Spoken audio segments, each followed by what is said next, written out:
Hi weavers, welcome to one India Telugu. MLA ఎమ్మెల్సీలు మంత్రులకు సంబంధించి ఇందిరాగాంధీ మున్సిపల్ స్టేడియంలో అయితే ఉత్సాహంగా ఆటల పోటీలు జరుగుతున్నాయి. ఈ కార్యక్రమంలో పాల్గొనేందుకు సవిత కూడా రావడం జరిగింది. చెప్పండి మేడం, ఎలా అనిపిస్తుంది? రోజు కూడా రాజకీయాల్లో బిజీగా ఉంటారు, ఇట్లా ఆటల్లో పోటీలు పడడం ఎలా అనిపిస్తుంది? చాలా హ్యాపీగా ఉందమ్మా. ఎందుకంటే ఇంత బిజీ లైఫ్లో మరి మంచి బడ్జెట్ వేడి సమావేశాలు అయిపోయాయి. మరి అందరికీ ఆరోగ్యానికి నిజంగానే ఈ స్పోర్ట్స్ ఆడటం వల్ల బాగా స్ట్రెస్ తగ్గుతుంది, మనలో విల్ పవర్ పెరుగుతుంది. మరి అందరూ కలవటం, ఎమ్మెల్యేస్, మినిస్టర్స్, ఎమ్మెల్సీలు, మరి అంతేకాకుండా స్పీకర్ అందరం కలిసి ఒక కుటుంబంలో ఇలా ఇక్కడ కలవటం, మరి గేమ్స్ స్పోర్ట్స్కి ఎంకరేజ్ చేసే ప్రభుత్వం ఇది అని మరొక్కసారి.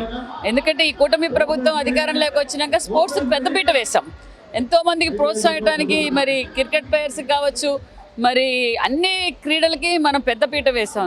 మరి ఇదొక స్ఫూర్తి, ఇదొక మంచి మెసేజ్ అన్న విషయం కూడా తెలియజేస్తుంది. మహిళలు కూడా క్రికెట్ టీంలో కూడా పాల్గొంటున్నారు. మీ మహిళలంతా కూడా ముఖ్యంగా మీరు కూడా ఆడాలి.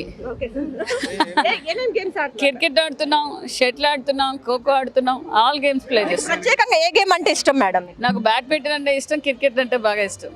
చిన్నప్పటి నుంచి ఏ గేమ్స్ ఎక్కువగా ఆడేవాళ్ళు? బ్యాడ్మింటన్, క్రికెట్ ఆడేవాళ్ళం.